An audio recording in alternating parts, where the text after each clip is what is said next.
नमस्कार दोस्तों, आज मैं आपको ऑरम प्रॉपटेक लिमिटेड के राइट्स इशू के बारे में बताने वाला हूं। मुझे पता है कि आप लोगों के मन में कई सवाल उठ रहे हैं, आप लोगों को बहुत सारा कन्फ्यूज़न हो रहा है। तो मैं इस वीडियो में ये कोशिश करूंगा कि आपको आपके हर सवाल का जवाब मिल सके और आपके मन में जो भी कन्फ्यूज़न है वो दूर हो जाए। तो आपके लिए ये वीडियो बहुत ही इम्पोर्टेंट होने वाला है और आप इस वीडियो को बिना स्किप किए हुए देखें। मैंने इससे पहले भी इस राइट्स इशू पर एक वीडियो बनाया हुआ है, आप ऊपर आई बटन को क्लिक कर इसे ज़रूर देखें। मैं उसका लिंक कमेंट सेक्शन में डाल दूंगा। आपका इस वीडियो को देखना बहुत ज़रूरी है ताकि आपको इस राइट्स इशू की पूरी इन्फॉर्मेशन मिल सके। इस राइट्स इशू की ओपनिंग डेट 26 अप्रैल 2022 है, मतलब इस मंगलवार से ही ये राइट्स इशू ओपन होगा और ये राइट्स इशू 10 मई 2022 को क्लोज़ हो जाएगा। इस राइट्स इशू में ऑन मार्केट रिनंसिएशन की जो लास्ट डेट है वो है 5 मई 2022। तो आप इस राइट्स इशू में 26 अप्रैल से लेकर 10 मई तक अप्लाई कर सकते हैं। और अगर आप अपने राइट्स इंटाइटलमेंट को बेचना चाहते हैं, ऑन मार्केट रिनंसिएशन करना चाहते हैं, मतलब आप जैसे शेयर्स को नॉर्मली खरीदते और बेचते हैं वैसे अगर अपने आरईज को बेचना चाहते हैं तो आप ये 5 मई 2022 तक कर सकते हैं। 5 मई 2022 के बाद अपने राइट्स इशू को आप ऑफ मार्केट रिनंसिएशन कर सकते हैं। ऑफ मार्केट रिनंसिएशन में रिनंसीज जो इन राइट इंटाइटलमेंट्स को बाई करते हैं उन्हें ये ध्यान रखना बहुत ही ज़रूरी है कि उनके डीमेट अकाउंट में ये राइट इंटाइटलमेंट 10 मई 2022 तक क्रेडिट हो जाने चाहिए। इस राइट्स इशू का राइट इंटाइटलमेंट रेशियो 3:2 है। तो अगर रिकॉर्ड डेट पर आपके पास इस कंपनी के 2 शेयर थे तो उसके बदले आप 3 राइट्स इशू के लिए इंटाइटल हो जाएंगे। अगर आपके पास 4 शेयर थे तो आप 6 राइट्स इशू के लिए इंटाइटल हो जाएंगे। अगर आपके पास 10 शेयर थे तो आप 15 राइट्स इशू के लिए इंटाइटल हो जाएंगे। इसी रेशियो में आपके राइट इंटाइटलमेंट 25 अप्रैल 2022 तक, मतलब कल तक, आपके डीमेट अकाउंट में क्रेडिट हो जाएंगे। फ्रैक्शनल शेयर को कंसिडर नहीं किया जाएगा, लेकिन अगर आपके पास फ्रैक्शनल शेयर हैं तो आप एक्स्ट्रा शेयर्स के लिए राइट्स इशू में अप्लाई कर सकते हैं। और अगर राइट्स इशू के एलोकेशन के बाद कंपनी के पास राइट शेयर बच जाते हैं तो कंपनी आपको एक राइट्स इशू के लिए प्रेफरेंस देगी। राइट इंटाइटलमेंट की ट्रेडिंग 26 अप्रैल 2022 से लेकर 5 मई 2022 तक होगी। राइट इंटाइटलमेंट का ब्रेस प्राइस निकालने के लिए आपको 25 तारीख के क्लोजिंग के प्राइस में राइट्स इशू का प्राइस जो यहाँ 80 रुपये प्रति इक्विटी शेयर है इसको माइनस कर देना है। अगर हम लोग फ्राइडे की क्लोजिंग के प्राइस को लेते हैं जो 112 रुपये है और इसमें अगर 80 रुपये घटा दें तो ये 32 रुपये होता है।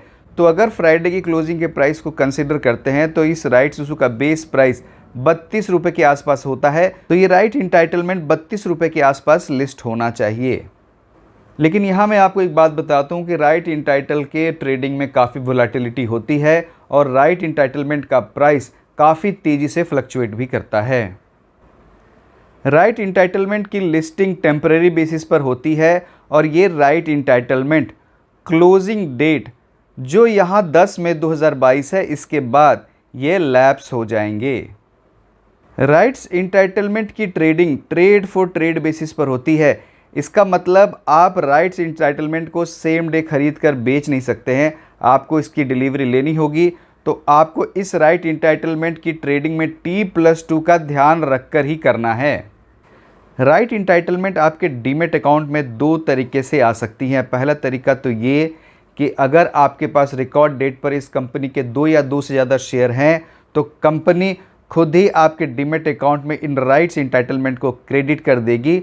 और दूसरा तरीका ये कि आप मार्केट से इस राइट इंटाइटलमेंट को बाय कर लेते हैं। कंपनी अगर आपके अकाउंट में क्रेडिट करती है तो ये बिल्कुल फ्री होता है, लेकिन अगर आप मार्केट से इन राइट इंटाइटलमेंट को बाय करते हैं तो आपको उसके लिए एक प्राइस पे करना पड़ता है, तो ये आपके लिए बिल्कुल फ्री नहीं होता है। तो ऐसे शेयर होल्डर जिनके पास ये राइट इंटाइटलमेंट डीमेट अकाउंट में कंपनी ने क्रेडिट किए हैं उनको एप्लीकेशन में सिर्फ 20 रुपये देने हैं। और ऐसे शेयर होल्डर जिन्होंने इस राइट इंटाइटलमेंट को बाय किया है उन्होंने इस राइट इंटाइटलमेंट को बाय करने में जो प्राइस पे किया है प्लस 20 रुपये एप्लीकेशन में भी देने होंगे। ये राइट इंटाइटलमेंट राइट है, ये कोई ऑब्लिगेशन नहीं है। आप चाहें तो इन राइट इंटाइटलमेंट्स के थ्रू राइट्स इशू में अप्लाई भी कर सकते हैं। आप चाहें तो इन राइट इंटाइटलमेंट्स को सेल भी कर सकते हैं। आप चाहें तो इन राइट इंटाइटलमेंट को पूरी तरह इग्नोर भी कर सकते हैं। और आप चाहें तो इन राइट इंटाइटलमेंट को पार्शियली सेल या पार्शियली अप्लाई भी कर सकते हैं। अब सपोज कीजिए कि आपके पास अगर 15 राइट इंटाइटलमेंट क्रेडिट हुए तो आप चाहें तो 7 को सेल कर सकते हैं और बाकी जो बचे 8 हैं आप उनसे राइट्स इशू में अप्लाई भी कर सकते हैं। तो आपका जैसा मन करता है आप वैसा कर सकते हैं। अब आप सपोज़ कीजिए कि आपके पास फ़ंड की कमी है और आपके आए हुए 15 राइट इंटाइटलमेंट को आप पूरी तरह से अप्लाई नहीं कर सकते हैं, तो आप 7 को सेल कर दीजिए और 8 को अप्लाई कर दीजिए, या आप 8 को सेल कर दीजिए 7 को अप्लाई कर दीजिए। आप जैसे चाहे वैसे कर सकते हैं।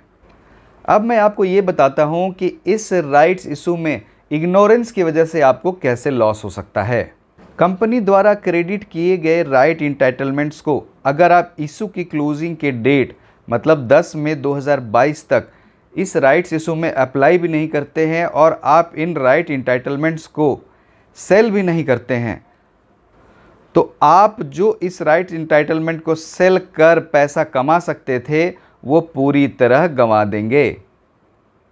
तो अगर आपका इस राइट्स इशू में अप्लाई करने का बिल्कुल भी मन ना हो तो आप उन राइट इंटाइटलमेंट्स को 5 मई 2022 जो रिनंसिएशन की लास्ट डेट है उस दिन तक सेल कर दें। और ऐसे शेयर होल्डर जो राइट इंटाइटलमेंट को बाय करते हैं और बाय करने के बाद वो इस राइट्स इशू में 10 मई 2022 तक अप्लाई भी नहीं करते हैं और वो अपने राइट इंटाइटलमेंट को सेल भी नहीं कर पाते हैं, तो उनके लिए जो लॉस होगा वो प्राइस जो उन्होंने इस राइट्स इंटाइटलमेंट को बाय करने में पे किया है। तो आपको इन बातों का पूरा ध्यान रखना बहुत ही ज़रूरी है। तो अगर आप राइट इंटाइटलमेंट को सेल नहीं कर पाते हैं तो आपके लिए एक ही ऑप्शन बच जाएगा, वो बच जाएगा इस राइट्स इशू में अप्लाई करना। और अप्लाई करने के लिए आपको 20 रुपये प्रति शेयर्स की पेमेंट करनी पड़ेगी। और अगर आप क्लोजिंग डेट 10 मई 2022 तक इन राइट्स इशू को सेल भी नहीं करते हैं और इस राइट्स इशू में अप्लाई भी नहीं करते हैं तो जो लॉस होगा वो मैंने आपको बता ही दिया है। इस राइट्स इशू में आपके अप्लाई कर देने के बाद मतलब आपके 20 रुपये प्रति इक्विटी शेयर के पे कर देने के बाद कंपनी ऑरम प्रॉपटेक के partly paid up equity share आपको अलॉट कर देगी और ये शेयर लिस्टिंग के बाद ट्रेड होने शुरू हो जाएंगे। तो आप इस कंपनी के partly paid up equity share की लिस्टिंग के बाद इसे खरीद और बेच भी सकते हैं। अब चलिए मैं आपको एक बार फिर इस राइट्स इशू की पूरी टाइमलाइंस को बता दूं। राइट्स इंटाइटलमेंट के क्रेडिट की लास्ट डेट 25 अप्रैल 2022 है और ये इशू 26 अप्रैल 2022 को ओपन होगा। ऑन मार्केट रिनंसिएशन की लास्ट डेट 5 मई 2022 है और ये इशू 10 मई 2022 को क्लोज हो जाएगा। राइट्स इशू की टेंटेटिव अलॉटमेंट डेट 18 मई 2022 है और ये शेयर आपके डीमेट अकाउंट में टेंटेटिवली 20 मई 2022 तक क्रेडिट हो जाएगा और ये 23 मई 2022 तक लिस्ट होगी। अब मैं आपको ये बताने वाला हूँ कि आप इस राइट्स इशू में ऑनलाइन अप्लाई कैसे कर सकते हैं। इस राइट्स इशू में अप्लाई करने का तो पहला तरीका है कि आप इस राइट्स इशू के रजिस्ट्रार जो केफिन टेक्नोलॉजीज़ लिमिटेड हैं इनके वेबसाइट पर जाइए जो है www.kefintech.com और वहाँ राइट्स इशू के ऑप्शन में जाइए और अपने राइट्स इशू को सेलेक्ट कर पूरी डिटेल्स को फिल कीजिए और आप अप्लाई कर सकते हैं। और दूसरा तरीका ये है कि आपको अपने ऐसे बैंक के ऑनलाइन बैंकिंग अकाउंट में लॉगिन करना है जो सेबी के साथ सेल्फ सर्टिफाइड सिंडिकेट बैंक की तरह रजिस्टर्ड है और ये ASBA ऑप्शन ऑफर करता है। ASBA का फुल फॉर्म होता है application supported by blocked amount. Her bank का ASBA ऑप्शन थोड़े अलग अलग जगह होता है लेकिन मुझे पूरी उम्मीद है कि आप इसे आसानी से ढूंढ लेंगे। जैसे एक्सिस बैंक में आप राइट्स इशू में अप्लाई इन्वेस्टमेंट के ऑप्शन को ऑप्ट कर सकते हैं और अगर आपने ASBA से IPO में अप्लाई किया है तो आपको पता ही है। तो दोस्तों ये थी इस राइट्स इशू की पूरी डिटेल। मुझे उम्मीद है कि आप मेरे वीडियो को आसानी से समझ पाए होंगे। तो आप इस वीडियो को लाइक करें, मेरे चैनल को सब्सक्राइब करें, इस वीडियो को ज़्यादा से ज़्यादा शेयर करें ताकि लोगों को इन बातों का पता चल सके। बहुत बहुत धन्यवाद।